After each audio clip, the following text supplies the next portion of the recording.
Welcome back to your YouTube channel for creative studies. आज इस session के माध्यम से हम लोग देखेंगे BPAG 174 के यूनिट 5 को कवर करेंगे आज इस सेशन के माध्यम से। जैसे कि यूनिट 1, 2, 3, 4 चैप्टर 1, 2, 3, 4 जो है अब तक कंप्लीट हो चुकी है। जो भी अभी तक यूनिट 4 तक कंप्लीट नहीं किए हैं उसका लिंक जो है डिस्क्रिप्शन बॉक्स में मिल जाएगा। उसका प्लेलिस्ट बना दिया गया है। प्लेलिस्ट में आपको मिलेगा BPAG 174 important question with answer के नाम से, और उसका लिंक जो है डिस्क्रिप्शन बॉक्स में मिल जाएगा। और उसके साथ साथ जो है ना आपको कमेंट बॉक्स में पिन किया हुआ सबसे ऊपर में मिल जाएगा लिंक। अब वहाँ से डायरेक्टली आप प्लेलिस्ट में जाके सारे के सारे क्लास कर सकते हैं आसानी तरीके से, बहुत ही सरल भाषा में।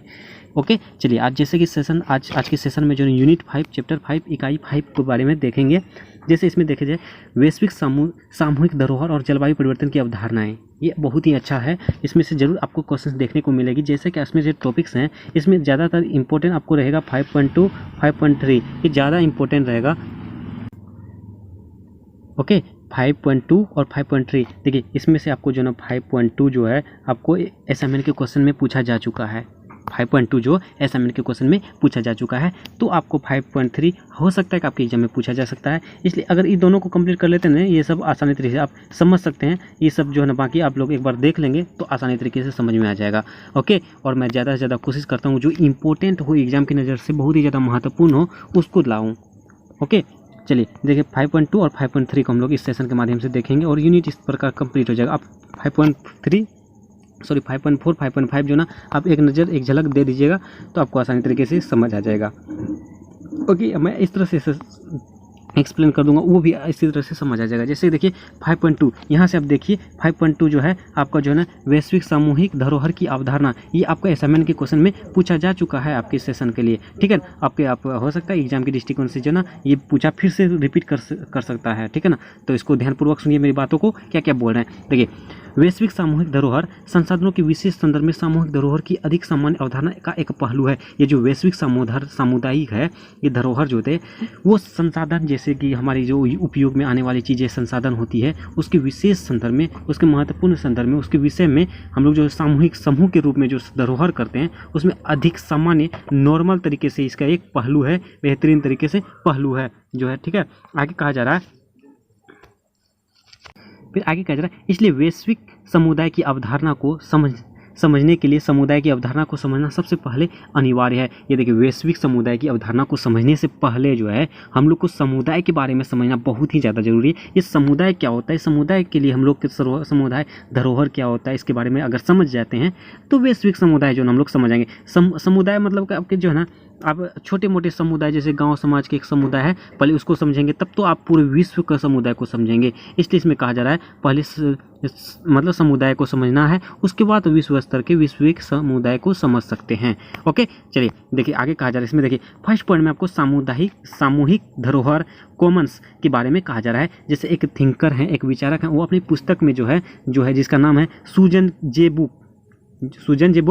बक जो है वो अपनी पुस्तक जो है the global Commons and introduction में दो अलग अलग तरीके से के माध्यम से संसाधनों के प्रसंग में सामूहिक धरोहर को समझाया है। ये सूजन जे बक जो है उन्होंने अपनी पुस्तक के माध्यम से सामुदायिक धरोहर के बारे में दो जरिया बताया है जिससे कि हम लोग सामूहिक धरोहर को समझ सकते हैं बेहतरीन तरीके से। यहाँ देखिए जैसे कि आपका फर्स्ट पॉइंट में आपका फर्स्ट धरोहर जो फर्स्ट माध्यम जो है आपका देखिए संसाधनों की दो विशेषताएं होती है, अपवर्जन और घटाव, और उसके सेकंड में आ जाएगा संसाधन क्षेत्रों की संपत्ति और अधिकारों का अवधारणा। इसके बारे में देखिए इसमें फर्स्ट पॉइंट में आपका कहा जा रहा है संसाधनों के दो गुने अपवर्जन और घटाव। इसको हम लोग देखिए इसके माध्यम ये अगर समझ जाते हैं तो आपको वैश्विक समुदाय के बारे में समझने में दिक्कत नहीं होगी, आप सभी समझ सकते हैं वैश्विक समुदाय क्या होता है। ओके, अपवर्जन जो है किसी भी संसाधन का उपयोग करने से अन्यों को बाहर करने या वर्जित करने की संभावना है। अपवर्जन जो है किसी भी संसाधन जैसे उपयोग में करते हैं, जैसे आपका कुर्सी टेबल है, बहुत सारी चीज़ें जो है आप उपयोग करते हैं उसको संसाधन कहा जाता है। संसाधन को उपयोग करने के लिए अन्यों को बाहर करने का या वर्जित करने की संभावना होती है, ये अपवर्जन की संसाधनों के अंतर्गत होते हैं इसके उपयोग के कारण। जैसे आप एग्जाम्पल के माध्यम से समझ सकते हैं, व्यक्तिगत यानी कि निजी जो पर्सनली होती है आपकी खास होती है, वह स्विमिंग पूल हो गया का उपयोग करने से लोगों को बाहर करना बहुत आसान है। जैसे आपकी स्विमिंग पूल हो, कोई बाहरी व्यक्ति आ गया आपके स्विमिंग पूल में नहाने के लिए, तो आप अगर देख लेंगे तो उसको आप अपने अधिकार के बल से, अपने बल के बलबूते से आप उसको मना कर सकते हैं कि नहीं, मेरे स्विमिंग पूल पे आप नहीं नहा सकते हो, आप यहाँ से चले जाओ, ठीक है। तो आप जो ना आपका हक है उसके बाद। लेकिन इसी बात में अगर वो झील में जाए, तालाब में जाओ, या गांव के एक तालाब में जाएगा, तो उसको कोई भी बाहर कर नहीं सकता है। जैसे आप नदी है, नदी में कोई मछली पकड़ रहा है, नहा रहा है, बर्तन धो रहा है, कपड़ा धो रहा है, जो भी कर रहा है, उसमें हम और आप उसको नहीं रोक सकते हैं। उसको रोकने के लिए हम लोग को बहुत सारी कठिनाइयों का सामना करना पड़ सकता है, ठीक है। उसी की तरह आगे कहा जा रहा, घटाओ, एक सीमा तक किसी संसाधन का अन्य द्वारा उपयोग होता है जो दूसरों के लिए छोड़ी गई मात्रा को कम कर देता है। जैसे उदाहरण के माध्यम से आप देखिए, कहा जा रहा है दिन आपके लंच बॉक्स में भोजन अत्यधिक घटने लायक होता है, यदि कोई उसे छीन कर खा ले तो आप खा नहीं सकते हैं। इसमें यही कहा जा रहा है, जैसे आपका घटाव जो होती है, आपके जो पर्सनली चीज़ें होती है, अगर उसमें से आपकी चीज़ें में से कोई चीज़ कोई और लेके वो उपयोग कर ले तो आपको बहुत सारी गुस्सा आएगी आप में, मतलब आपके पास जो है वो घट जाएगा, घटाव हो जाएगा। जैसे इसमें कहा जा रहा है वैश्विक और सामूहिक जलवायु के बारे में, पर्यावरण के बारे में इसमें कहा जा रहा है। इसमें यही कहा जाएगा कि यहाँ जो है ना अमीर देश, विकसित देश जो होते हैं, वो जो है पर्यावरण क्षेत्रों में समुद्र में गैस का उपयोग पहले से कर चुकी है, तो अब जो गरीब देश हैं, विकासशील देश हैं, उनके लिए वो दिक्कत का सामना करना पड़ेगा उनके लिए। इसमें यही कहा जा रहा है घटाव के बारे में। समझ में आ रहा है? एक एग्जाम्पल के माध्यम से इन्होंने बताया है, यदि आप लंच बॉक्स में है जो, उसमें आपका कोई अगर लंच बॉक्स ले तो आपका मतलब लंच बॉक्स तो कम पड़ जाएगा, आपका पेट नहीं भर पाएगा। तो उसी तरह से कहा जा रहा है, यदि विकसित देश जो है जलवायु का उपयोग कर लेगा तो गरीब जो देश हैं वो कैसे करेगा, उसके लिए तो दिक्कत आ जाएगी। ओके, चलिए आगे कहा जा रहा है, सामान्य पूल संसाधन वे होते हैं जो घटाव में अधिक होते हैं। सामान्य पूल संसाधन वे होते हैं जो घटाव में अधिक होते हैं लेकिन अपवर्जन में कम होते हैं। उदाहरण के लिए गांव के जंगल में पाए जाने वाले संसाधन सामूहिक पूल संसाधन है। जैसे एग्जाम्पल के माध्यम से हम समझ सकते हैं, गांव में जो जंगल होती है उसमें पाए जाने वाले जितने भी संसाधन है, जैसे कि आप लकड़ी को काट के आप कुर्सी बना लिए, पैड बना लिए, टेबल बना लिए, बहुत सारी चीज़ें बना सकते हैं, उसको सामूहिक पूल संसाधन है। उसके प्रति ग्रामीण सीमित मात्रा में फल फूल, मतलब यहाँ तक कि अन्य संसाधन इकट्ठा करने की अधिकारी है, इसलिए अपवर्जन कम है। लेकिन एक बार कुछ फल अन्य लोगों द्वारा एकत्रित किए जाते हैं तो वे फल दूसरे ग्रामीण के लिए उपलब्ध नहीं होते हैं, अर्थात वो बहुत ही कम होते हैं। ओके, उसके बाद देखिए नेक्स्ट पॉइंट आपका कहा जा रहा है, संसाधन क्षेत्र संपत्ति का अधिकार। संसाधन क्षेत्र संपत्ति का अधिकार। अब इसको देखिए, इसमें कहा जा रहा है संसाधन एक ऐसी वस्तु है जिसका उपयोग किसी भी जीवित प्राणी की जरूरतों को पूरा करने के लिए किया जाता है। सही बात है, जैसे आप भी अभी उपयोग कर रहे हैं संसाधनों का, आप जीवित हैं उसके बाद ना उपयोग कर रहे हैं, अगर आप नहीं रहेंगे तो कैसे उपयोग कर सकते हैं। ये लिए बहुत बड़ा ही वो लाभदायक चीज़ें हैं, जरूरत को पूरा करने वाली चीज़ें हैं संसाधन। ओके, उसके बाद कहा जा रहा है प्राकृतिक संसाधन वे हैं जो प्रकृति से प्रत्यक्ष रूप से उपयोग के लिए निकाले जाते हैं, जैसे हवा, पानी, लकड़ी, प्राकृतिक गैस और तेल, लोहा, कोयला आदि। ये सभी जो है हवा, पानी सब जो है प्राकृतिक संसाधन है, नेचुरल है, ठीक है। ये सभी जो है ना नेचुरल है, सब के लिए इक्वल है। ऐसा नहीं है कि अमीर देश के लिए वो हवा जो है ना अलग से होगा, उसका हवा जो है ना गर्मी के मौसम में एसी वाला हवा आएगा प्राकृतिक वाला, और ठंडी का मौसम में गरम गरम हवा, ऐसा कुछ नहीं है, ठीक है। ये सभी के लिए जो है ना इक्वल है। संसाधन निश्चित स्थानीय स्थान संबंधित आयामों में स्थित होते हैं जिन्हें संसाधन क्षेत्र के रूप में जाना जाता है। जैसे एग्जाम्पल के माध्यम से कहा जा रहा है मछली महासागर संसाधन क्षेत्र में पाई जाती है। देखिए मछली जो है महासागर संसाधन क्षेत्र में पाई जाती है, मछली समुद्र में पाई जाती है, तालाबों में पाई जाती है, ठीक है। सामूहिक धरोहर केवल संसाधन क्षेत्र है जहाँ सामूहिक पूल संसाधन पाए जाते हैं। सामूहिक धरोहर जो है केवल संसाधन क्षेत्र हैं जहाँ पर सामूहिक समूह के रूप में संसाधन पाए जाते हैं। ओके, उसको देखिए यहाँ कहा जा रहा है, नेक्स्ट पॉइंट आपको कहा रहा है वैश्विक सामूहिक धरोहर। एक तो आपका जो है ना आपका जो है सामूहिक धरोहर हो गया, और वैश्विक सामूहिक धरोहर आप इसको समझिए ग्लोबल कॉमन्स को। ओके, संपत्ति के अधिकार समुदायों के रूप में व्यक्तियों के समूहों या राष्ट्रों द्वारा भी सुरक्षित किए जाते हैं। ये जो संपत्ति का अधिकार जो होती हैं, आप जो है ना जो आपका रुपये पैसे के अधिकार जो होते हैं उसके समुदाय की जो है व्यक्तियों के लिए व्यक्ति आप पर्सनली अकेले कर सकते हैं, व्यक्तियों के झुंड में कर सकते हैं, समुदाय के रूप में कर सकते हैं, या राष्ट्र के रूप में कर सकते हैं। ये जो किसी तरह से आप सुरक्षित किया जा सकता है। बहुत बड़े समुदाय जो कि किसी भी देश के अधिकार क्षेत्र में नहीं आते हैं उन्हें अंतर्राष्ट्रीय सामूहिक धरोहर या वैश्विक सामूहिक धरोहर के रूप में जाना जाता है। चाहे बहुत से ऐसे बड़े समुदाय हो जो कि किसी भी देश के अधिकार में नहीं आते हैं, वे ऐसे देश ही जो है अंतर्राष्ट्रीय इंटरनेशनल समुदाय और उसके बाद वैश्विक धरोहर में के रूप में जाना जाता है। हालांकि अंतर्राष्ट्रीय सामूहिक धरोहर को और वैश्विक सामूहिक धरोहर भी के बीच बहुत अंतर है। ये दोनों के बीच में बहुत ज़्यादा अंतर है। अंतर्राष्ट्रीय सामूहिक धरोहर एक से अधिक देशों द्वारा सभाजित होने वाले संसाधन है। अंतर्राष्ट्रीय देखिए, अंतर्राष्ट्रीय मतलब आप समझ सकते हैं, नाम से ही समझ सकते हैं कि इंटरनेशनल मतलब पूरा विश्व के अंतर्गत जो है ना, जिसमें कम से कम एक से अधिक देश होना चाहिए, जिसमें 2 या 2 से अधिक देश हो गए उसमें संसाधन क्षेत्र हैं। ओके, आगे कहा जा रहा है जैसे कि भूमध्य सागर हो गया, उसमें भूमध्य सागर में विभिन्न देश हैं जैसे कि स्पेन, फ्रांस, इटली, ग्रीन, तुर्की, सीरिया, इजराइल, मिस्र, माल्टा और अन्य देश द्वारा सभाजित। और दूसरी ओर कहा जाता है वैश्विक सामूहिक धरोहर संसाधन है जिसमें सभी देश किसी यथावाह पर कानूनी पहुंचा देती है। ठीक है, इसलिए बक जो थे वो बक जो है एक थिंकर हैं, विचारक हैं, उन्होंने कहा दोनों के बीच अंतर विशेष रूप से महत्वपूर्ण है। दोनों के बीच मतलब अंतर्राष्ट्रीय सामुदायिक धरोहर और उसके बाद हो गया आपका वैश्विक सामूहिक धरोहर के बीच दोनों में भिन्नताएं हैं, अंतर हैं। ओके, क्योंकि अंतर्राष्ट्रीय सामूहिक धरोहर अपवर्जित यानी कि कुछ देशों के लिए है, जबकि वैश्विक सामूहिक धरोहर ऐसी नहीं है। ये जो है अंतर्राष्ट्रीय सामूहिक धरोहर जो है कुछ देशों के लिए है, जो कि वैश्विक सामूहिक धरोहर ऐसी नहीं है। पारंपरिक रूप से वैश्विक सामूहिक धरोहर के ग्रह के उन हिस्सों के रूप में परिभाषित किया जाता है। ओके, फिर आगे कहा जाता है, देखिए ये हाँ इंपॉर्टेंट है, यहाँ से आप देखिए आपका समझने में आसानी होगी कि इसको समझना बहुत ही ज़्यादा जरूरी है, आवश्यक है।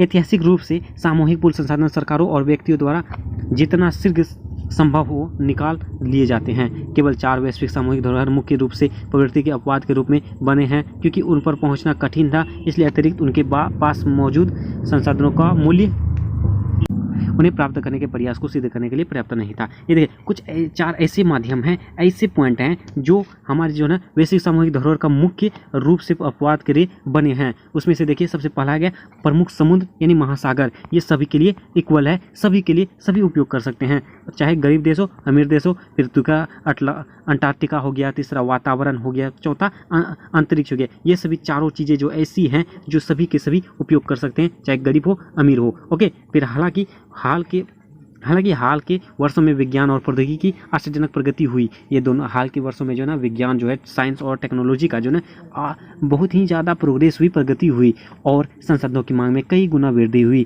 और संसाधनों की मांग में जैसे आप टेक्नोलॉजी की वृद्धि करेंगे उसके लिए बहुत सारी संसाधनों की ज़रूरत होती है। फैक्ट्री ओपन करेंगे तो उसके लिए भी संसाधन, मतलब इस तरह संसाधन कहाँ से लाएंगे, या तो पर्यावरण को काटेंगे। ठीक है, तो इस तरह बदलते संदर्भ में इस वैश्विक सामूहिक धरोहर को सुधारने के लिए प्रसंग लगातार महत्वपूर्ण होते जा रहे हैं। बर्लिन जो थे वो मार्केटर्स अनुसंधान संस्थान के माध्यम से उन्होंने कहा वैश्विक सामूहिक धरोहर को प्राकृतिक संसाधनों के रूप में परिभाषित करता है। उन्हें उनके सतत उपयोग के लिए वैश्विक सहयोग की आवश्यकता होती है, जैसे वातावरण, भूमि और वन। ठीक है, ये हो गया आपका जो है ना आपको पॉइंट में से टॉपिक जैसे बोल रहे थे वैश्विक सामूहिक धरोहर के बारे में। ये वैश्विक सामूहिक धरोहर की अवधारणा के बारे में हम लोग समझ गए। जैसे सबसे पहले कहा था सामूहिक धरोहर को समझ जाते हैं तो हम वैश्विक सामूहिक धरोहर को आसानी तरीके से समझ सकते हैं। इसी तरह यहाँ पे सबसे पहले हम लोग सामूहिक धरोहर के बारे में समझे, उसके बाद वैश्विक सामूहिक। देखिए जैसे मैं ये डायग्राम बना रहा हूँ आप समझ सकते हैं, ये हो गया सामूहिक, ठीक है, ये वैश्विक, ये बहुत अंतर है दोनों में बताए भी। ठीक है, अंतर्राष्ट्रीय और वैश्विक सामूहिक धरोहर में बहुत सारी अंतर हैं, भिन्नताएं हैं। ठीक है, बक ने भी इसके बारे में परिभाषाएं दी है। अब नेक्स्ट टॉपिक में हम लोग देखेंगे। नेक्स्ट टॉपिक आपके लिए ये इंपॉर्टेंट रहेगा, बहुत ही ज़्यादा महत्वपूर्ण रहेगा। 5.3 जलवायु परिवर्तन सामूहिक धरोहर की एक वैश्विक समस्या। देखिए जलवायु परिवर्तन जो है ना सभी के लिए बहुत ही ज़्यादा परेशानी की बात है। जैसे आप देखिए अभी मौसम चेंज होती है तो लगभग आदमी के ध्यान से सुनिए, लगभग आदमी के जो है ना तबीयत खराब होती है, फीवर होती है मौसम चेंज होने की वजह से। आप बहुत सारे दोस्त को बोलते होंगे कि यार मेरा तबीयत खराब हो गया, अरे यार डॉक्टर को दिखाओ, अरे मौसम चेंज हो रही है। याद आ रहा है ना, आपका भी होता होगा। तो मौसम चेंज होने के बाद जो है ना बहुत सारी दिक्कतें होती है। ओके, उसी तरह इसमें कहा जा रहा है जो है वैश्विक समस्या के बारे में पूछा जाएगा आपको। यहाँ से देखिए आप क्या कहा जा रहा है इसमें। वर्तमान में विश्व के लिए जलवायु परिवर्तन सबसे गंभीर पर्यावरण संकटों में से एक है। वर्तमान समय में जो प्रेजेंट टाइम में जो है ना, विश्व के लिए, वर्ल्ड के लिए जलवायु परिवर्तन जो है वो सबसे गंभीर पर्यावरण संकटों में से एक है। अगर जलवायु परिवर्तन होगी तो हमारे लिए पर्यावरण क्षेत्र में भी परिवर्तन आएगा। मान के चलिए अभी जैसे कि अभी कोई फसल होगी, बरसात के मौसम मतलब ठंडी के मौसम में, आप ठंडी के मौसम में अगर गर्मी भी आ जाए उसमें तबीयत खराब होगी। गर्मी के मौसम में अगर अचानक ठंडी आ जाए तो उसमें भी मतलब दिक्कत होगी। और पर्यावरण के क्षेत्र में भी बहुत ज़्यादा परिवर्तन होंगे। जैसे किसान के बारे में भी समझ सकते हैं, उसकी जो ना खेती जो है कृषि जो होती है वो सीजनल वाइज होती है। जून से जुलाई अलग होती है, फिर सितंबर अक्टूबर जो है अलग अलग होती है। ओके, उसका जैसे आगे कहा जा रहा है, इसके मुख्य कारण विभिन्न देशों द्वारा ग्रीन हाउस गैसों का अत्यधिक उत्सर्जन है। इसके जो महत्वपूर्ण कारण जो है, इसकी वजह जो है ना, सबसे वजह है ग्रीन हाउस गैसों की अत्यधिक उत्सर्जन। जलवायु परिवर्तन का संयुक्त राष्ट्रीय ढांचा सम्मेलन जो है कि तकनीकी परिभाषा के अनुसार जो है जलवायु परिवर्तन जलवायु के परिवर्तन को सूचित करता है, जिसके लिए प्रत्यक्ष या अप्रत्यक्ष रूप से मानव गतिविधि की जिम्मेदारी ठहराया जाता है, जो वैश्विक वातावरण की संरचना को बदल देता है। और इसके साथ ही तुलनीय समय अवधि में देखी गई अवलोकित प्राकृतिक जलवायु परिवर्तनशीलता है। सरल शब्दों में जलवायु परिवर्तन मौसम के रूप में की एक लंबी अवधि की है। देखिए, मौसम तो परिवर्तन होता है। जैसे मान के चलो अभी गर्मी का मौसम है, बरसात मौसम है, ठीक है। आपका दिन में अभी मन हुआ तो कभी भी वर्षा आ गया, 10 मिनट में, 5 मिनट, 15 मिनट में, फिर धूप हो गई। उसी तरह जो है ना, आपका जलवायु परिवर्तन जो होती है वो ऐसी नहीं होती है। जलवायु परिवर्तन आपका कम से कम 30 वर्षों तक होती है। 30 वर्षों के बाद जलवायु परिवर्तन में बदलाव आती है। ओके, आगे कहा जा रहा है, देखिए आपका पॉइंट नंबर यहाँ देखिए, आप देखिए इसको, जलवायु परिवर्तन को प्रायः निम्नलिखित कारणों से सामूहिक धरोहर की वैश्विक समस्या का माना जाता है। ये सभी जो समस्याएं हैं आप देख सकते हैं, ग्रीन हाउस गैसों के लिए वायुमंडलीय कुंड की मत्स्य के लिए एक सामूहिक पूल संसाधन के रूप में समझा जाता है। हालांकि मत्स्य पालन को आसानी से समुदाय के रूप में समझा जा सकता है। वैश्विक समुदाय का वातावरण थोड़ा अलग प्रकार का है। वातावरण में पाया जाने वाला संसाधन सबसे स्वच्छ वायु है।